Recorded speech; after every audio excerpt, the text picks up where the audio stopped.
السلام عليكم ورحمة الله وبركاته طلاب المرحلة الرابعة فرع الهندسة الصناعية. عنوان محاضرتنا لهذا اليوم Basic Cost Concepts، مفهوم أو فكرة الكلفة الرئيسية أو الأساسية. طبعا كل مشروع أو كل هدف يسعى لتحقيقه يحتاج إلى مصروفات وكلف لغرض الإلمام بكافة الاحتياجات والعوامل التي تؤدي إلى إنجاز واستمرارية ودوام هذا المشروع أو الهدف الذي يسعى لتحقيقه. وتقسم الكلفة إلى عدة تقسيمات وإلى عدة أنواع ولها عدة مخططات، وهي بمفهومها الواسع والشامل تكون متنوعة ومتفرعة، واتخذت مفاهيم وتقسيمات مختلفة حسب رأي العلماء والباحثين والمحللين. لذلك سوف يتم التعرف بشكل مختصر في هذه المحاضرة على ما هو مفهوم الكلفة وأنواعها. In reference to production, manufacturing of goods and services cost refers to summation or sum total of the value of resources used like raw material and labor and expenses incurred in producing or manufacturing of given quantity. بمفهوم الكلفة هي عبارة عن كل ما يخص التصنيع أو الإنتاج للبضائع والخدمات، وتشير بمضمونها إلى مجموع أو قيمة المصادر مثل المستخدمة، مثل المادة الخام ومصروفات العمل والمصاريف اللي تحدث في عمليات التصنيعية والإنتاجية لإعطاء الكميات المرغوب بها من الخدمة، من المنتجات أو من الخدمات الواجب تقديمها. Elements of cost، عناصر الكلفة. Elements of cost can be divided in three basic types. ممكن تقسيم عناصر الكلفة إلى ثلاثة أنواع أساسية. The first type materials and labor and expenses. كلفة المادة الأولية. نلاحظ أنه المادة الأولية تقسم إلى indirect material الكلفة المباشرة، direct material الكلفة المباشرة، indirect material الكلف الغير المباشرة، والdirect material تأخذ direct cost. الكلف شو أقصد بها؟ كلفة المادة المباشرة وكلفة المادة غير المباشرة. كلفة المادة المباشرة هي اللي تدخل كمادة أساسية ورئيسية في تصنيع المنتج أو تقديم الخدمة. أما الكلف غير المباشرة فهي مواد تستخدم تساعد في تحقيق الخدمة أو تصنيع المنتج، لكن لا تدخل بشكل رئيسي، مثل الزيوت المساعدة وتستخدم في تزييت المكائن أو سوائل التبريد. هي تستخدم للماكينة، والماكينة بدورها تقوم بتصنيع المنتج، يعني لا تدخل بصورة مباشرة في تصنيع المنتج. labor بالنسبة للعمل direct labor كلفة العمل المباشرة، indirect labor وكلفة العمل غير المباشرة. طبعا الدايركت ليبر كلفة العمل المباشرة تدخل ضمن الدايركت كوست، واندايركت ليبر كلفة العمل غير المباشرة تدخل ضمن الاندايركت كوست. expenses المصاريف الإضافية أو المصروفات الإضافية أيضا تقسم إلى direct expenses اللي هي المصاريف المباشرة والمصاريف غير المباشرة. نلاحظ classification of cost. Costs are classified into the following categories. الكلفة ممكن تقسيمها إلى الأصناف التالية. Number 1 cost behavior basis. A fixed cost الكلفة الثابتة. A cost that remains constant with a given period of time and range of activity in spite of fluctuations in production per unit. Fixed cost varies with the change in the volume of production. If the production increases, fixed cost per unit decreases, and as there is decrease in production, the fixed cost per unit increases. Rent and insurance of building, depreciation on plant and machinery, salary of employees, etc. are some examples of fixed cost. الكلفة الثابتة هي مقدار الكلفة اللي تكون ثابتة مع الفترة الزمنية المعطاة أو المدى عمر المشروع خلال الفترة الإنتاج أو سنوات الإنتاج. طبعا قيمتها تبقى ثابتة بالنسبة للوحدة المنتجة، أي كل منتج. بينما تتغير varies with the change in the volume of production، تتغير إذا كان هنالك تغيير في حجم الإنتاج بأكمله، يعني حجم الدفعة الإنتاجية. فإذا كان الإنتاج في حالة تزايد، كلفة الوحدة الواحدة راح تبدي تقل، وبالعكس أي إذا كان كمية الإنتاج تقل، إذا كلفة ثابتة للوحدة الواحدة سوف تزداد. ليش؟ يعني كلما كان الإنتاج عالي راح تكون هناك مبيعات أكثر، فراح تكون تقل الكلفة بالنسبة للوحدة الواحدة. هاي الكلفة الثابتة تمثل كلفة المباني، كلفة التقادم أو الاستهلاك، وكلفة البناية للمصنع، وكلفة المكائن، كذلك سالري رواتب الموظفين، وهي كلها تعتبر من الكلف الثابتة. لأن إحنا قلنا بالنسبة للبناية، يعني البناية ما يمكن تبديلها كل سنة، صح راح يصير عليها نسبة تقادم بنسبة من المبلغ. كذلك بالنسبة المكائن إحنا ما نبدلها كل سنة، نبدلها بعد فترة زمنية من انتهاء العمر النافع لها، كأن يكون بعد 10 سنوات 5 سنوات، فتعتبر ضمن الكلف الثابتة. إنما الكلف المتغيرة هي في تغير مستمر، فهاي تعتبر ضمن الكلف الثابتة. كذلك رواتب الموظفين هي ثابتة، لأن هم مو عقود أو مؤقتين أو يومي أجور يومي، فتعتبر ثابتة.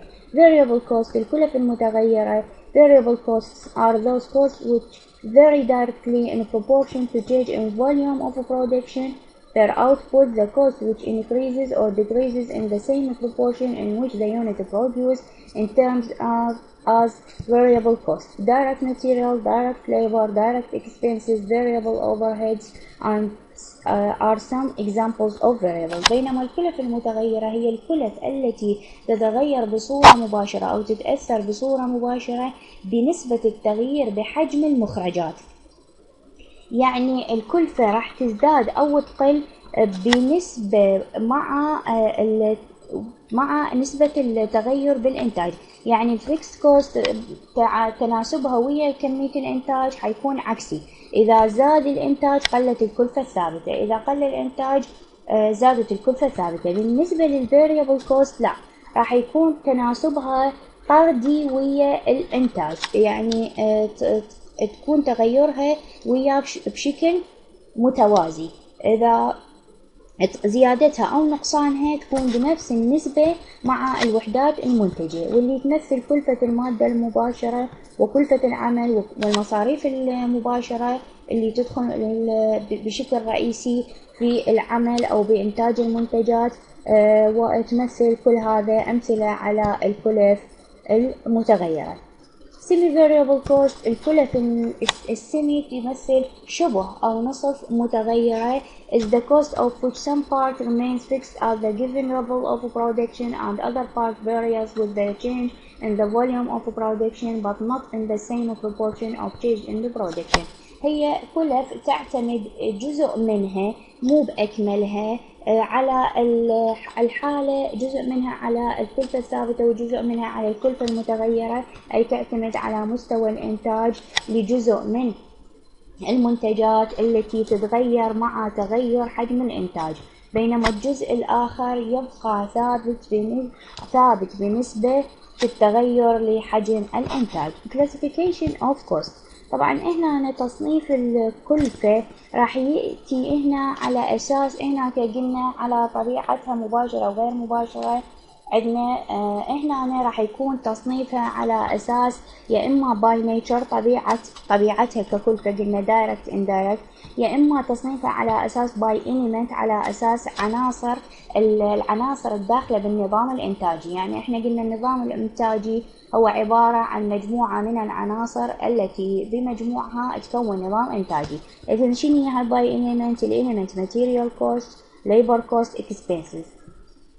إما by controllability على أساس الكلف المسيطر عليها controllable cost uncontrollable cost by time when computed، يا إما على أساس الكلفة اللي تسمى على أساس شنو؟ على أساس قلنا نسبة الخصم أو فترة احتسابها، يعني sunk cost واستيميتد كوست يعني كلفة نقول الاستثمار أو الكلفة المخمنة. عندنا بالإضافة إلى على أساس شنو قلنا على أساس البيهيفر قلنا اللي هي fixed cost variable cost اللي هي semi variable cost. شنو البيهيفر؟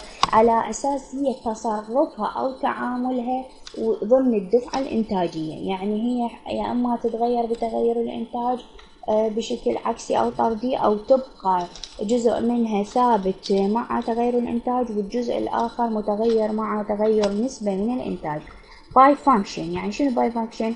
اللي هي production cost يعني على أساس تسمى باسم العملية أو الوظيفة أو الدالة التي تؤديها. كلفة الإنتاج، كلف المصاريف، كلفة البيع، distribution cost كلف الموزعة أو المقسمة على أساس المصروفات اللي تحتاجها. الكلف عندنا الرو ماتيريال اند الدايركت كوست يعني الكلف المباشرة وكلفة المادة الخام. بري برودكشن كوست كلف إعادة الإنتاج. conversion كوست كلف التحويل أو كلف التغيير. وبرايم كوست الكلف الابتدائية اللي هي بداية الإنشاء أو بداية الإنتاج أو بداية الاستثمار. النوع الآخر من مخطط الكلف الذي يتم تقسيمه على أساس total execution cost التسمية الكلفة الكلية المكتسبة. الكلف الكلية المكتسبة إذا قلنا إما على أساس الإليمنت أو الفانكشن أو الأوبريشن أو الدايركت أو الإكيوجن أو الإستيميتد. هسه النوع الآخر اللي هي شنو التوتال إكيوجن كوست تقسم إلى part purchase price على أساس أسعار أو كلف الأجزاء المشترى. يعني شنو الأجزاء المشترى؟ عندنا المنتجات أو النظام الإنتاجي أو المصنع أو المؤسسة أيا كان المشروع، قسم من الأجزاء مالته لا يتم تصنيعها داخل المصنع.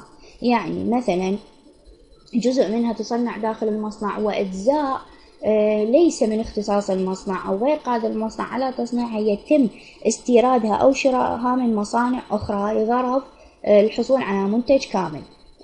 مثلا نأخذ مثال بسيط، عنده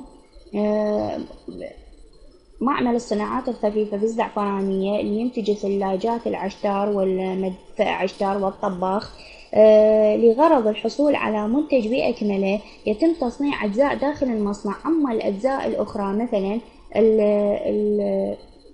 العجلات الموجودة بقاعدة الطباخ أو قاعدة الثلاجة أو المجمدة يتم شرائها يا إما من دول يعني دول تركيا أو ماليزيا، أو لأن أجزاء المصنع غير مختص بتصنيعها. أو الماطور للجهاز الكهربائي مثلا ماطور الثلاجة، ماطور المبردة أو ماطور المجمدة يتم شرائها وباقي الأجزاء يتم تصنيعها. لذلك تسمى بكلفة أو سعر شراء الجزء. سعر شراء الجزء هذا اللي يقصد به اللي هي external cost الكلف تسمى الخارجية. يعني شنو؟ نتيجة مصروفات من خارج المصنع، واللي تتقسم إلى كلفة المادة وكلفة العمل أيضا. يعني كلفة المادة اللي هو الموتور حيدخل نقول القلب أو النواة لتشغيل الثلاجة أو المجمدة فيعتبر كلفة مباشرة. كلفة العمل اللي هي كلفة العمل يعني كلفة تركيب الموتور على مثلا الثلاجة أو المجمدة. الكلف الإضافية اللي هي كلفة مثلا الاستيراد ونقله من مكان شراء إلى مكان العمل مالته. كلها طبعا عندنا مقسمة ضمن مربعات، ونلاحظ انه كلفة العمل وكلفة المادة محاوطيها في الدائرة او العفو بيضوي ضمن بيضوي يروح الى الدايركت كوست. ليش؟ لان هي تدخل بشكل مباشر في تصنيع المنتج.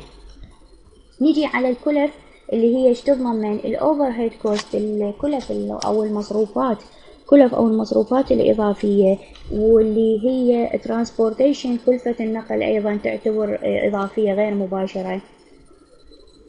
عندنا هنا الماتيريال كوست وكواليتي كوست وانفنتوري كارينج administration cost، هاي كلها هي تعتبر كلف غير إضافية. هي صحيح دخلت بجزء من تكاليف المشروع لكن مو بشكل مباشر، مثلا كلفة الفحص، كلفة الخزن، كلفة شراء المواد المستوردة، واللي هي تعتبر internal inclusion cost، مصنفة إلى كلف المكتسبة الداخلية.